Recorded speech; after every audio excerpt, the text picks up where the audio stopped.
এই আয়াতের হুকুম মমতা ব্যানার্জির জন্য না, নরেন্দ্র মোদীর জন্য।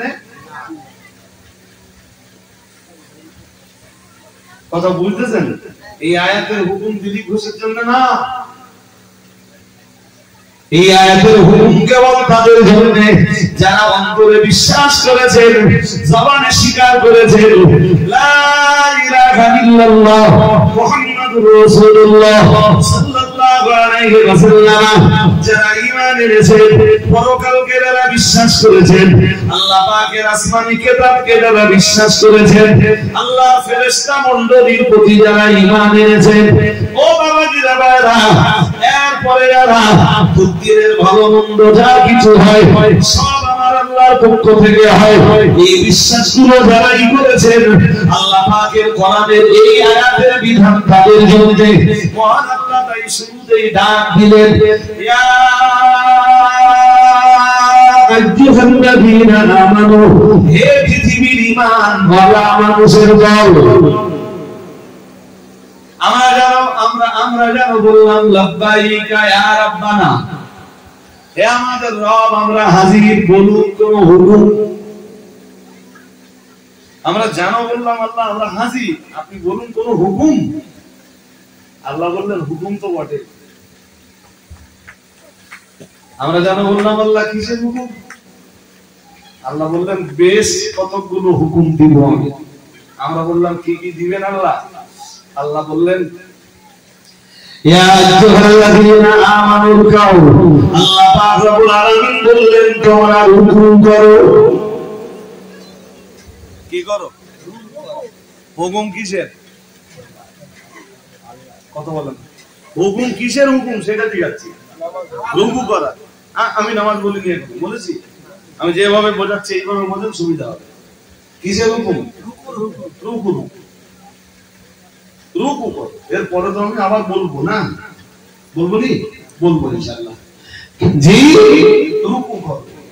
আমরা আল্লাহ পাককে আবার বললাম ও রব্বুল আলামিন আল্লাহ, এরপরে কোন হুকুম মহান আল্লাহ বললেন দিব।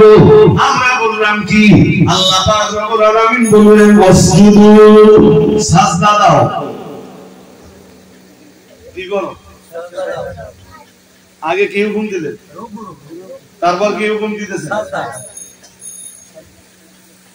রুকু সাজদা আছে কিসে?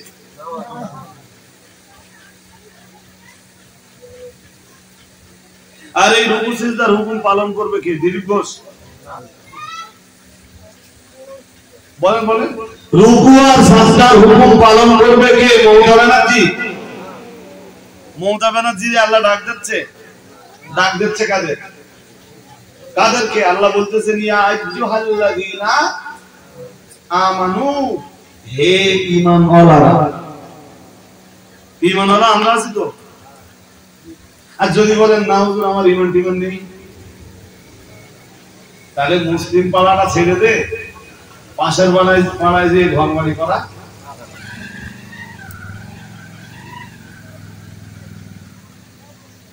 পরিচয় দেবে মুসলমান বলে, অথচ রুকু নেই, সাজদা নেই।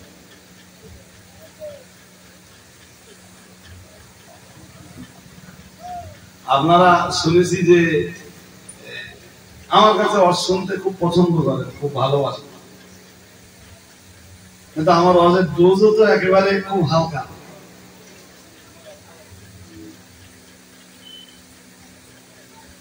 এবার চলুন অন্য আয়াতে যাই।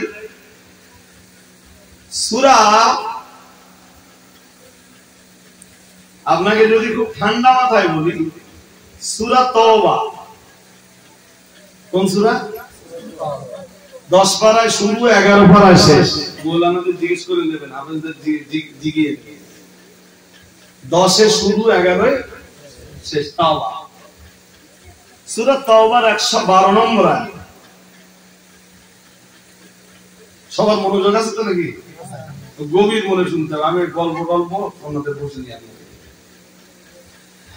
التائبون العابدون الحامدون السائحون الراكعون الساجدون الآمرون بالمعروف والناهون عن المنكر হাফিজুনা লিহুদুদিল্লাহ ওয়া বাশশিরিল মুমিনিন।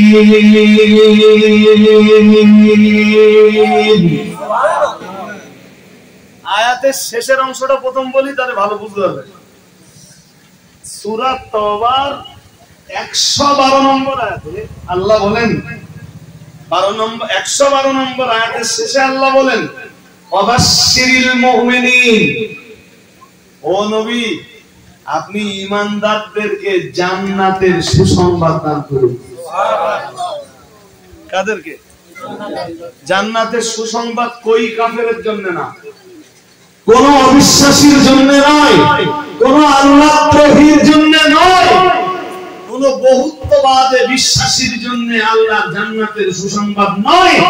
আল্লাহ জান্নাতের সুসংবাদ শুধুমাত্র কেবলমাত্র মুওয়াহহিদিন, পৃথিবীর একত্ববাদে বিশ্বাসীদের জন্য,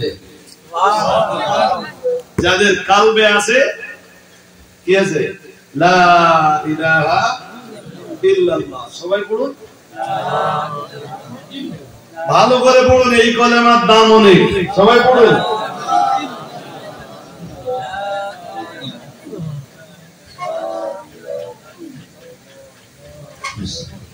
অনেক দাম।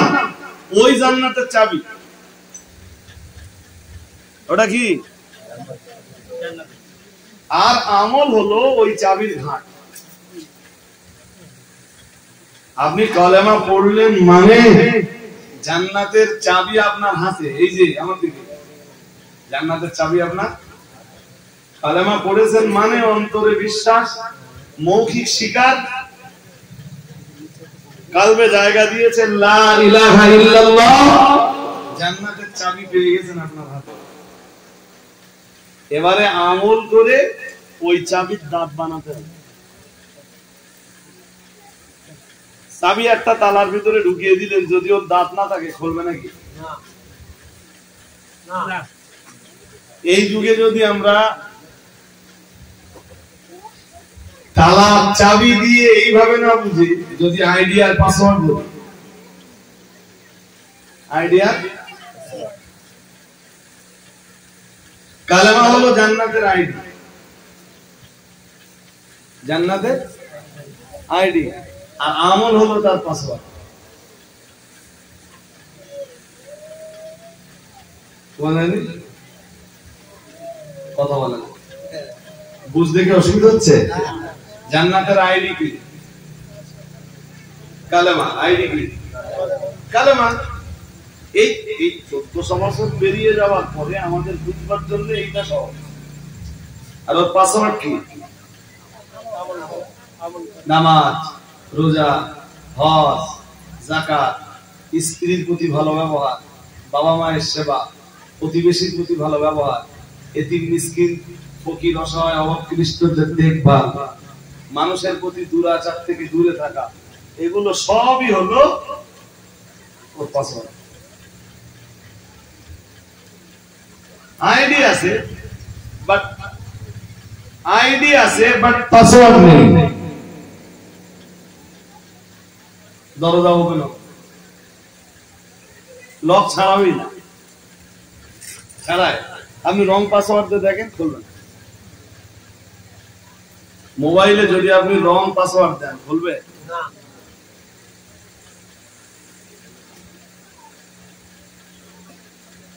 এই জন্য শুধু চাবি যদি আপনি হাতে নেন, কিচ্ছু হবে। আপনি মুসলিম পাড়ায় বাস করেন, লা ইলাহা ইল্লাল্লাহ মুহাম্মাদুর রাসূলুল্লাহ সাল্লাল্লাহু আলাইহি ওয়াসাল্লাম পড়েছেন, জান্নাতের চাবি আপনার হাতে অথবা আইডি আপনার কাছে। বাট আইডি থেকে কি হবে? আপনার তো পাসওয়ার্ড নেই। তো পাসওয়ার্ড ছাড়া আইডির দাম আছে?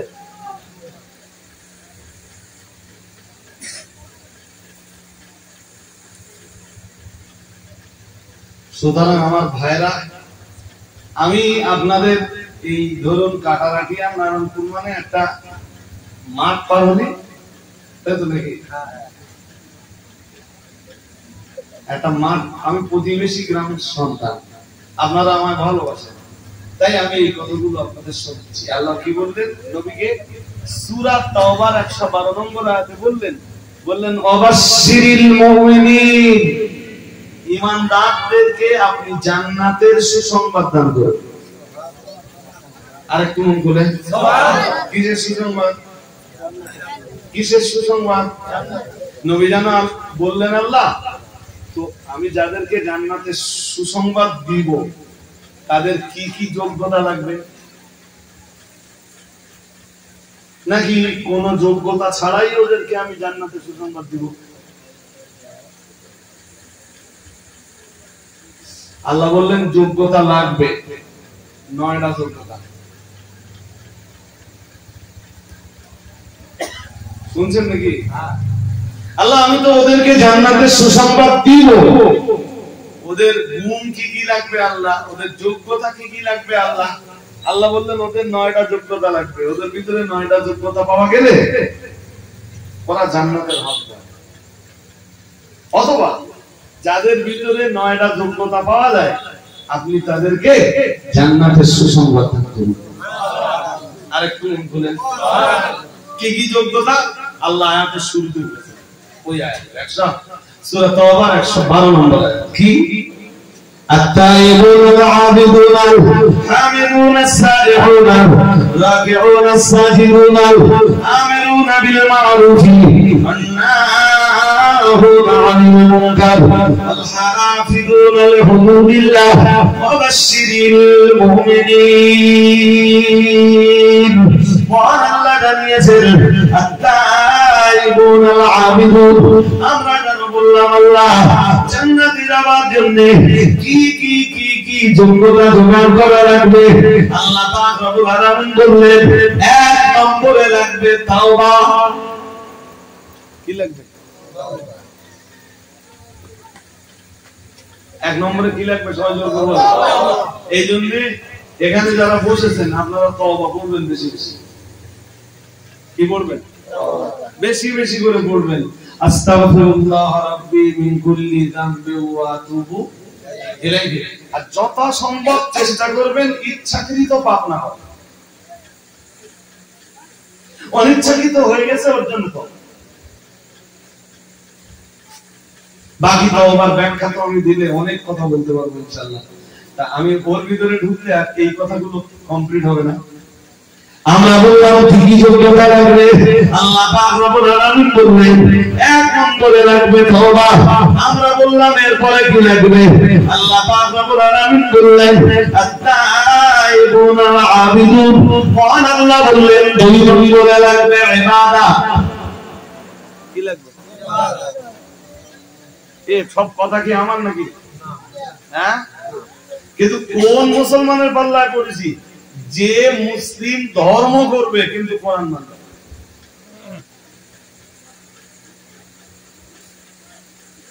একে তওবা, 2 এ ইবাদত।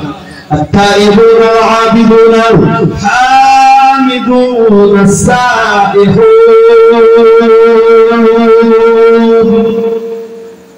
1 নম্বরে লাগবে তওবা, 2 নম্বরে লাগবে ইবাদত, 3 নম্বরে লাগবে التائبون العابدون الحامدون। 3 নম্বরে লাগবে প্রশংসা। কার প্রশংসা? প্রশংসা কার? আল্লাহ।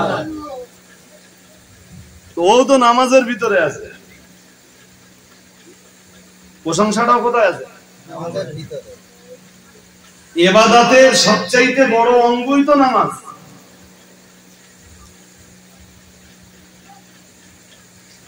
التائبون العابدون الحامدون السائحون। 4 নম্বরে লাগবে রোজা। কি লাগবে? আমরা বললাম আর কি লাগবে? আল্লাহ পাক রব্বুল আলামিন 5 নম্বরে বললেন আর-রাকিউন আস-সাজিদুন। মহান আল্লাহ বললেন 5 নম্বরে লাগবে রুকু। কি লাগবে? সবাই বলেন। জান্নাতে যাওয়ার জন্য যা যা যোগ্যতা লাগবে তার ভিতরে 5 নম্বরে আছে রুকু, 6 নম্বরে আছে সাজদা। 5 এ সবাই বলেন 5 এ রুকু, 6 এ সাজদা। সাথে লাগবে আল-আমিরুনা বিল মারুফ, ভালো কাজের আদেশ দাও, সৎ কাজের আদেশ, এটা 7। 8 লাগবে নাহুনা আনিল মুনকার, মন্দ কাজের নিষেধ, কারণে খারাপ কিছু করতে দেখতেছেন প্রতিবাদ করতে। কথা কি বুঝতে অসুবিধা হচ্ছে? আর এমনি যদি এই আয়াতের শুধু ব্যাখ্যা দিতে বলেন তো আমি তো এক মজলিস ইনশাআল্লাহ এই আয়াতের উপরে শেষ করে দিতে পারি। তাহলে সাথে বলুন সৎ কাজের আদেশ, সাথে সৎ কাজের আদেশ, আর 8 অসৎ কাজের নিষেধ। পড়া বলেছিলাম 9টা লাগবে না? হ্যাঁ, তাহলে 1 তে এবার একটু বলে ফেলুন আপনারা। 1 তওবা, 2 ইবাদত, 3 প্রশংসা, কার প্রশংসা? আল্লাহ। 4 সায়হুনাত, যদিও রোজা ছাড়া আরো ব্যাখ্যা দেওয়া, বাট আমি ওদিকে যাচ্ছি না। এবারে 5 রুকু, 6 সাজদা, 7 সৎ কাজের আদেশ, 8 অসৎ কাজের নিষেধ। আল্লাহ 9 নম্বরে বলেন ওয়াল হাফিজুনা লিহুদুদিল্লাহ, ওয়াল হাফিজুনা লিহুদুদিল্লাহ, মানে কি জানেন? আল্লাহর যে আইন আছে না, কথা বলে না, এই আল্লাহর আইনের হেফাজত, আইনে ওই যে আল্লাহ বলে দিয়েছেন না জিনা করা যাবে না, লা তাকরাবুজ জিনা কিংবা ওয়ালা তাকরাবুজ জিনা ইন্নাহু কানা ফাহিশা ওয়া সাআ সাবিলা, এটা বিধান আছে না, মানে এই বিধান লঙ্ঘন করা যাবে না, ওই বিধান হেফাজত করতে হবে। আমি কি বোঝাতে পারছি? আল্লাহ বলতেছেন না ওয়ালা তাকরাবু মালাল ইয়াতীম ইল্লা বিল্লাতি হিয়া আহসান। আমি তো সব একই দিনে বলে ফেলতে গেলে পারবো না, পারবো? আল্লাহ বলতেছেন না যে এতিমের মালের নিকটবর্তী হন, এতিমের মালের, তার মানে কি এতিমের মাল কেড়ে করে খেয়ে নাও? না, দেওয়া যাবে না। আল্লাহর এই বিধানের হেফাজত। ওই যে আল্লাহ বলতেছেন না কোরআনে লা তাকুলুর রিবা, সুদের মাল খেয়েও নি, আছে না কোরআনে? হ্যাঁ, ওইটা মেনে চলো। আল্লাহর আইনের হেফাজত মানে কি? আল্লাহর আইন মেনে চলো, আল্লাহর আইন, এটা 9 নম্বরে আল্লাহ দিচ্ছে।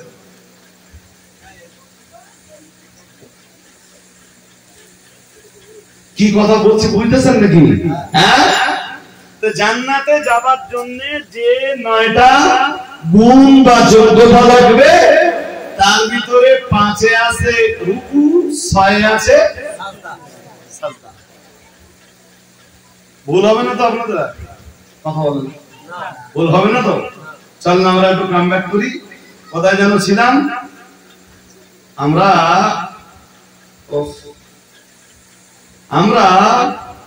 সূরা হাজ্জের 17 পারার শেষ পৃষ্ঠা থেকে হালকা আলোচনা শুনছিলাম, মনে আছে?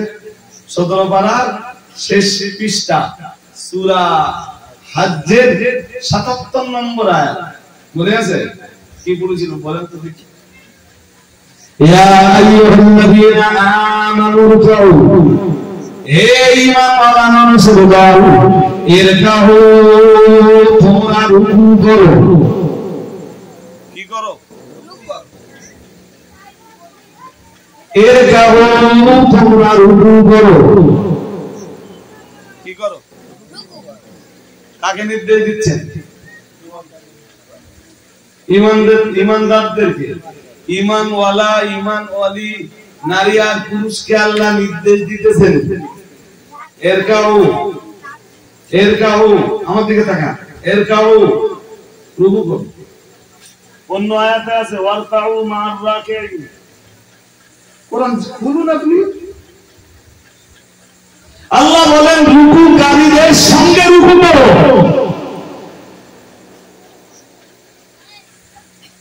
সুবহানাল্লাহ। আরেকটু মন খুলে বলো, কোথায় রুকু?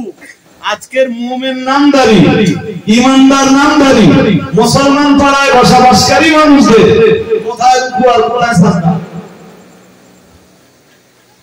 ইয়া আইয়ুহাল্লাযীনা আমানু রুকউ ওয়াসজুদু ওয়া'বুদু রাব্বাকুম। আল্লাহ পাক রব্বুল আলামিন জানিয়েছেন, হে ঈমানওয়ালা মানুষের দল, ইরকাউ, তোমরা রুকু করো। আমরা যেন বললাম আর কোন নির্দেশ? আল্লাহ পাক রব্বুল আলামিন আবার বললেন, ওয়াসজুদু, তোমরা সাজদা করো। আমরা যেন বললাম আল্লাহ আর কোন নির্দেশ? আল্লাহ পাক রব্বুল আলামিন বললেন, ওয়া'বুদু রাব্বাকুম। আল্লাহ পাক রব্বুল আলামিন বললেন, তোমাদের রবের জন্য ইবাদত করো। আমরা যেন বললাম আর কোন নির্দেশ? আল্লাহ পাক রব্বুল আলামিন বললেন, ওয়াফআলুল খায়রা। ও বান্দা, এক নম্বরে নির্দেশ দিয়েছি রুকু করতে, দুই নম্বরে নির্দেশ দিয়েছি সাজদা দিতে, তিন নম্বরে নির্দেশ দিয়েছি অন্যান্য ইবাদত করতে, চার নম্বরে নির্দেশ দিচ্ছি। আল্লাহ পাক রব্বুল আলামিন বললেন, ওয়াফআলুল খায়রা। ও আমার বান্দা বান্দীরা, যত ভালো কাজ আছে ভালো কাজগুলি আঞ্জাম দাও। আমরা যেন বললাম আল্লাহ, এই আয়াতে তো আপনি আমাদেরকে চারটি নির্দেশ দিয়েছেন। আল্লাহ, আপনার নির্দেশ আমাদের শিরোধার্য। ও রব্বুল আলামিন, আপনার নির্দেশ যথাযথভাবে আমরা পালন করব। ও রব্বুল আলামিন, আল্লাহ, আপনার শাহী দরবারে আবেদন, এবার কি আমরা জানতে পারি বিনিময়ে আপনি আমাদের কি দিবেন? আল্লাহ, আমরা আপনার জন্য রুকু করব, আপনার জন্যই আমরা সাজদা দিব, আপনার জন্যই আমরা ইবাদত করব। ও রব্বুল আলামিন, আল্লাহ, আপনার খুশি, আপনার রেজামন্দির জন্য ভালো কাজ, কল্যাণমুখী কাজগুলো আঞ্জাম দিব, বিনিময়ে কি দিবেন? আল্লাহ, আল্লাহ পাক রব্বুল আলামিন বললেন, লাআল্লাকুম তুফলিহুন। ও বান্দা, মনে রাখো, আমার বিধানের বাস্তবায়ন যদি ঘটাতে পারো, আমার জন্য যদি রুকু করতে পারো, আমার জন্য যদি সাজদা দিতে পারো, আমার জন্য যদি ইবাদত করতে পারো, আমার জন্য যদি কল্যাণমুখী কাজগুলো আঞ্জাম দিতে পারো, আমি আল্লাহ পাক রব্বুল আলামিন আমার তৈরি করা সুখময় জান্নাতের মালিকানা তোমাদেরকে দান করব। মালিকানা মিন্স হকদার। আমি আমার জান্নাতের ওয়ারিস তোমাদেরকে বানাবো, আমার জান্নাতের হকদার তোমাদেরকে বানাবো।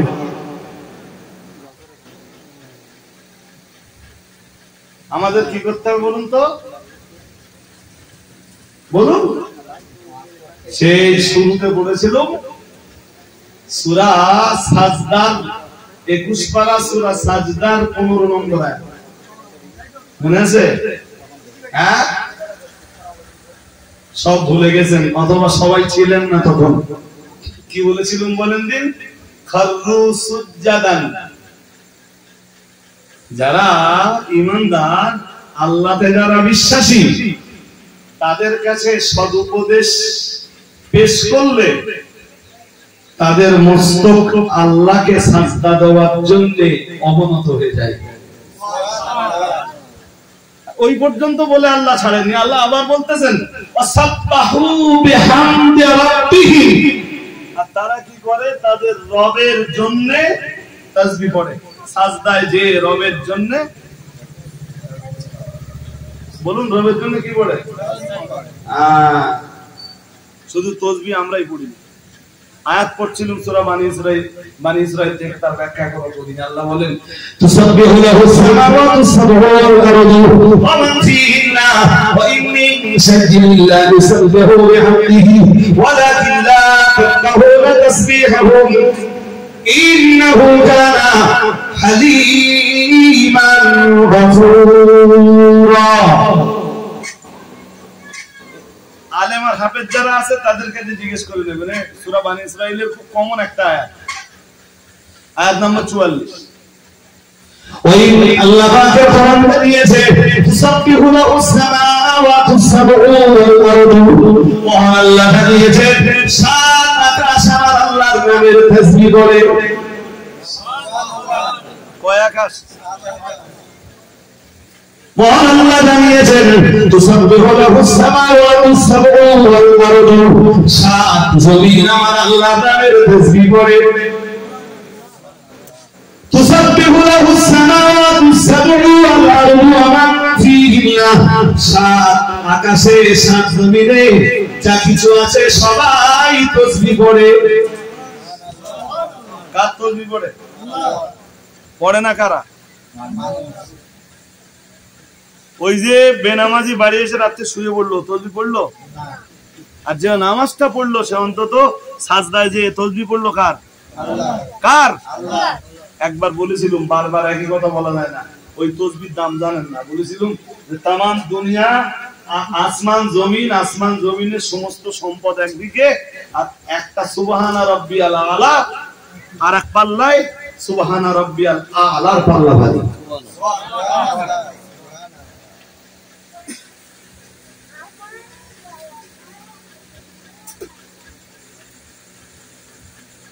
বাট আমরা কি দুনিয়ায় মেতে গেছি না? দুনিয়ায় মেতে গেছি। ইউসুফ আলাইহিস সালাম তখন মিশরের খাদ্যমন্ত্রী। ইতিহাস তো অনেক লম্বা। ছোটবেলায় ভাইদের শত্রুতার শিকার হলেন, ভাইরা মারতে মারতে কুয়ায় নিক্ষেপ করলো, কুয়ার ভিতরে আল্লাহ গায়েবী ভাবে হেফাজত করলেন, সেখান থেকে উদ্ধার করে মিশরে পৌঁছে দিলেন, মিশরের রাজ দরবারে তাকে জায়গা করে দিলেন। যখন ইউসুফ নবী যৌবনে পদার্পণ করলেন, জোলাইখার কুদৃষ্টি পড়লো ইউসুফের প্রতি। ইউসুফের প্রতি অবৈধ প্রেম ভালোবাসা লালন করছিল জোলাইখা তার কলিজায়। বাট ইউসুফ তো কিছু জানতে না। ইউসুফ আলাইহিস সালাম আর জোলাইখা, ইউসুফ জোলাইখার যে ইতিহাসটা আল্লাহ কোরআনে তুলে ধরেছে, অ্যাকচুয়াল ইতিহাসটা কিন্তু প্রেম কেন্দ্রিক কোনো ইতিহাস না। টোটাল ইতিহাসটা আছে শুধু আমাদের জন্য শিখবার বিষয়।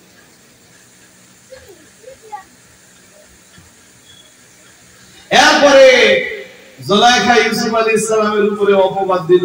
সেই অপবাদের দায়ে শেষমেশ ইউসুফ আলাইহিস সালামকে জেলখানায় যেতে হলো, বছরের পর বছর জেলখানায় কাটাতে হলো। আর যখন তিনি জেলখানা থেকে বার হলেন, জেলখানা থেকে বেরিয়ে তিনি মিশরের খাদ্যমন্ত্রী, মিশরের অর্থ দপ্তর ইউসুফ আলাইহিস সালামের হাতে, খাদ্য দপ্তর ইউসুফ আলাইহিস সালামের হাতে, মিশরের খাজানা তখন ইউসুফ আলাইহিস সালামের কবজায়। এবং শুধু উনি যে খাদ্যমন্ত্রী, খাদ্য দপ্তর ওনার হাতে তা না, মিশরের বাদশার প্রধান পরামর্শদাতা।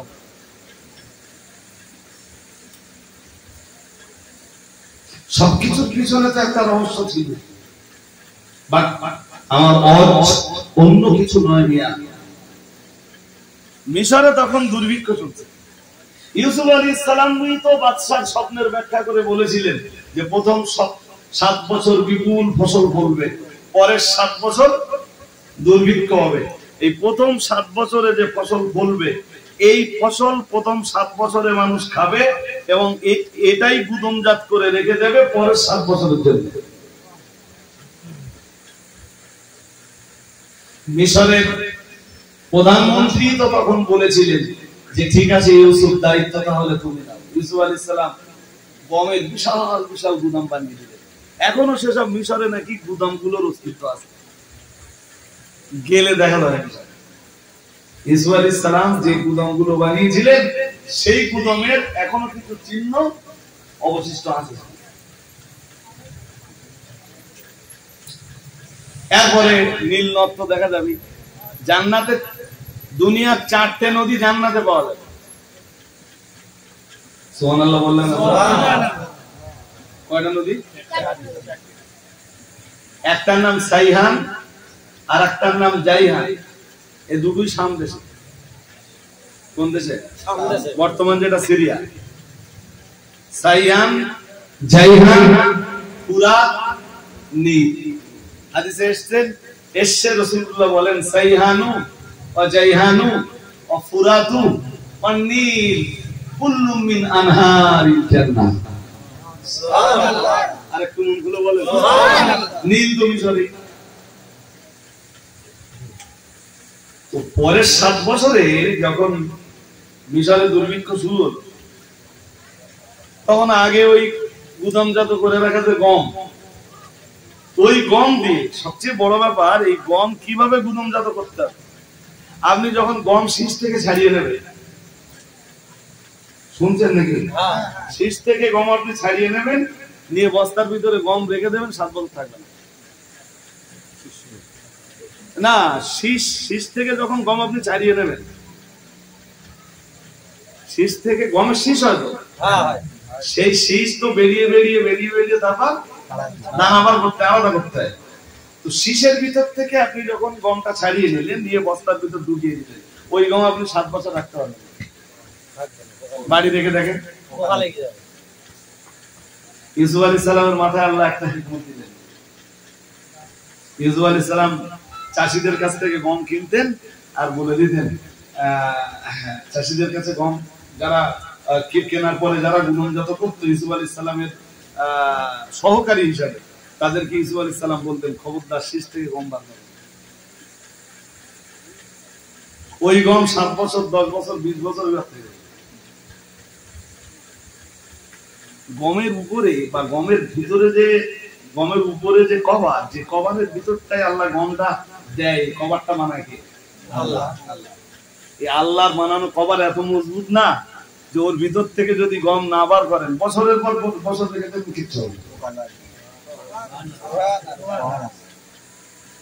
ইউসুফ আলাইহিস সালামের পিরিয়ডে অন্যরাও তো গম সংরক্ষণ করেছিল, কিন্তু সেই গম বস্তা যখন খুললো, দেখো সব পচে গেছে, মানে সব ড্যামেজ হয়ে গেছে, সব নষ্ট হয়ে গেছে, শেয়ার খাওয়া যাবে। কিন্তু ইউসুফ আলাইহিস সালামের ব্রেনে আল্লাহ এমন এক হিকমত দিলেন, আল্লাহর নবী হযরত ইউসুফ আলাইহিস সালাম ঠিক আল্লাহর দেওয়া হিকমত অনুযায়ী ঠিকঠাক উনি গম গুদামজাত করলেন, সংরক্ষণ করলেন। মিশরবাসীকে দুর্ভিক্ষের কবল থেকে নাজাত দেওয়ার যে দায়িত্ব আল্লাহ ইউসুফকে দিয়েছিলেন, ইউসুফ আলাইহিস সালাম তা পালন করলেন। সুবহানাল্লাহ। ওই পিরিয়ডে একটা যুবক গম দিতেছে, ইউসুফ আলাইহিস সালাম যুবক। ইউসুফ আলাইহিস সালাম সেদিন গম বন্টনকারীদের পাশে বসে আছে, শুনছেন নাকি? আমার শেষ জি। তো যুবক এসে বলছে, আমাকে গম দেন। গম তো ওই পিরিয়ডে সবাইকেই দেওয়া হচ্ছে, তাহলে ওকেও দেওয়া হবে। সবাইকে যেমন দেওয়া হচ্ছে, যুবক ছেলেটাকে ততটা দেওয়া হবে। যুবক ছেলেটা বললো, পরিমাণ মতো গম পাওয়ার পরে বললো জিদনি, আমার আরেকটু মাঝে। ইউসুফ আলাইহিস সালাম মাথা ঘুরিয়ে দিলেন, বললেন দাও। ছেলেটা ডবল পাওয়ার পরে ফের বললো জিদনি, আমাকে আরেকটু দেন। ইউসুফ আলাইহিস সালাম ফের বললেন আরেকটু দেন। সুবহানাল্লাহ। বিরক্ত হলেন, বললেন আচ্ছা দাও না। নবীরা তো সহজে বিরক্ত হয় না। 3-3 বার গম পাওয়ার পরেও ছেলেটা আবার বলল জিদনি, আমাকে আরো দিন। ইউসুফ আলাইহিস সালাম এবার খুব ঠান্ডা মাথায় বললেন তোমাকে সব দিব, তো আমি মিশরবাসীকে নাজাত দিব কেমনে? আল্লাহ যে এই দুর্ভিক্ষ থেকে মিশরবাসীকে নাজাত দেওয়ার দায়িত্ব আমাকে দিয়েছে, আমি কেমনে সেই দায়িত্বটা পালন করব? সবাইকে তো দিতে হবে, আর তোমাকে একবার না, দুবার না, 3 বার দেওয়া হয়েছে। ছেলেটা সঙ্গে সঙ্গে বলল, হুজুর যদি আপনি আমাকে চিনতে পারতেন আমি কে? আসলে আপনি আমায় চিনতে পারেননি। যদি আপনি আমায় চিনতে পারতেন আমি কে, তাহলে তাম মিশরের খাদ্য ভান্ডারটা আমার হাতে তুলে দিও, আপনি খুশি হতে পারতেন না? বললেন দিয়েছেন তো 3 বার, আমি কে এটা যদি জানতে পারতেন আপনি, পুরো মিশরের খাদ্য ভান্ডারটা আমার হাতে তুলে দিও আপনি নিজে খুশি হতে পারতেন। আমার খুশি হওয়া না হওয়া বড় ব্যাপার না, পুরো মিশরের খাদ্য ভান্ডার আমাকে তুলে দিও আপনি নিজে খুশি হতে পারতেন না। আল্লাহ পাকের নবী ইউসুফ আলাইহিস সালাম বললেন, বেটাকে তুমি বলো, হে আল্লাহ যুবক বান্দাকে তুমি তোমার পরিচয় দিন। আল্লাহ পাকের নবী ইউসুফ আলাইহিস সালামের সামনে দাঁড়িয়ে নবী ইউসুফের চোখে চোখ রেখে সেদিন ওই জোয়ান ছেলেটা বলেছিল, হে আল্লাহর নবী ইউসুফ, সেদিন সুলাইখা আপনার নামে সামনে অপবাদ দিয়েছিল। মনে পড়ে সেদিন যে বাচ্চাটা আপনার পক্ষে আপনার পবিত্রতার ঘোষণা দিয়েছিল, আমি হলাম সেই বাচ্চাটাই। আর একটু মন খুলে বলেন, আপনার মনে পড়ে যেদিন আপনার পক্ষে কোনো সাক্ষী পাওয়া যাচ্ছিল না, আপনি একটা বাচ্চার কপালে হাত দিয়ে বলেছিলেন আজকে যা যা ঘটেছে তুমি বলে গেলে। তখন আমার কথা বলবার যোগ্যতা ছিল না, সেদিন আমি আপনার পবিত্রতার ঘোষণা দিয়েছিলাম। কিসের ঘোষণা বলেন? কার পবিত্রতা? কিসের? যে ইউসুফ জেনা থেকে মুক্ত, জেনা থেকে মুক্ত। নবী ইউসুফ আলাইহিস সালাম বললেন ও যতটা চায় ততটা দাও। সুবহানাল্লাহ বললেন, ও যতটা চায় আজ এই পর্যন্ত শেষ না বাবা। ছেলেটা গম নিয়ে চলে গেল। আল্লাহ ইউসুফ আলাইহিস সালামকে ডাক দিলেন, ডেকে বললেন ইউসুফ, যে খুব মন দিয়ে শুনুন, বললেন ইউসুফ, যে ছেলেটা তোমার পবিত্রতার ঘোষণা দিল তুমি তাকে অতটা গম দিলে। ভেবেছ ইউসুফ, যে আমার পবিত্রতার ঘোষণা দেয়, আসমান আর জমিনের তাম ধর্মভান্ডার সব তো আমার কবজায়, যে আমার পবিত্রতার ঘোষণা দিবে আমি তাকে কি দিব, আমি তাকে কি দিতে পারি? ইউসুফ তুমি কখনো ভেবেছ? সুবহানাল্লাহ পড়ে সুবহানাল্লাহ। আরেকটু মন খুলে বলুন, আমরা নামাজে যেটা পড়ি সুবহান রাব্বিয়াল আলা, কার পবিত্রতা? আল্লাহ। আমার মহান রবের পবিত্রতা, আমার মহান রবের পবিত্রতা। এখানে অসুবিধা হয়েছে, মনে আছে? ইউসুফ, যে যে যে তোমার পবিত্রতা ঘোষণা দিল, সে তুমি তাকে এতটা দিলে, তুমি বুঝে দেখেছো যে আমার পবিত্রতার ঘোষণা দেবে আমি তাকে কি দিতে পারি? কি দিতে পারি ওটা আল্লাহ কোরআনে বলেছেন পরের আয়াতে সূরা সাজদা। ফালা তা'লামু নাফসুন, আল্লাহ বলেছেন কোন ব্যক্তি জানে না, মা উখফিয়া লাহুম, যা তার থেকে গোপন রাখা হয়েছে। তাদের যে আমি কি দিব, যারা আমার জন্য সাজদা দেয়, আমার জন্য তাসবিহ পড়ে, আমার জন্য রাত জেগে কিয়ামে থাকে, মানে নামাজে দাঁড়িয়ে থাকে, আমার জন্য নামাজে বসে থাকে, আমার জন্য সাজদা দেয়, আমার জন্য রুকু করে, আমার পবিত্রতার ঘোষণা করে, তাদের যা আমি দিব সেটা তাদের চোখের আড়ালে আছে। আরেকটু মন করে বলতে পারেন না? সুবহানাল্লাহ। ওয়াজের প্রাসঙ্গিকতা এখানে শেষ। 4-5 মিনিট একটু মাদ্রাসার জলসা না, মডেল মক্তব, মডেলটা আল্লাহর রহমতে চলছে কয়েক বছর, আর এই মডেলের ফলাফল আপনারা বুঝতে পারবেন। মানে ওয়াজ করতে গেলে না, আর ওয়াজ শুনতে গেলে, ওয়াজ করতে গেলেও যেমন ধৈর্য দরকার, ওয়াজ শুনতে গেলেও তেমন। কোরআন হাদিসের বয়ান শুনতে গেলে ধৈর্য দরকার, কোরআন হাদিসের বয়ান করতে গেলে ধৈর্য দরকার। সূরা ফাতিহার একটা আয়াতের তাফসীর নেবেন 2 ঘন্টা, আলহামদুলিল্লাহি রাব্বিল আলামিন। তার জন্য আমারও ধৈর্য দরকার আর আপনাদেরও ধৈর্য দরকার। প্রথম দিকে যখন বসি মসজিদে তখন তো শ্রোতাদের মোটেই ধৈর্য থাকে না, আস্তে আস্তে আস্তে আস্তে আস্তে আস্তে শ্রোতা বুঝতে শেখে। আলহামদুলিল্লাহ, আবার আসবো, আবার যখন ডাকবেন ইনশাআল্লাহ। মাদ্রাসার জন্য কে কি দেবেন ঝটপট বলে দেবেন। মুফতি সাহেব কি করেছেন আমি জানি না, সেটা দিয়ে কালেকশন করছিলেন না কিছু নগদে আমি বেশি চাইবো না। এই মাদ্রাসার জন্য 10 জন লোকের কাছে 1000 টাকা চাইবো, একটু বলে দিবেন, সময় নিতে হবে। 10 জন 1000 টাকা একদমই রেখে দেবেন। দেখেন অনেক পয়সা অনেক কথা ব্যয় করেছেন, এতক্ষণ ধরে আপনি যে কোরআনের আলোচনা শুনলেন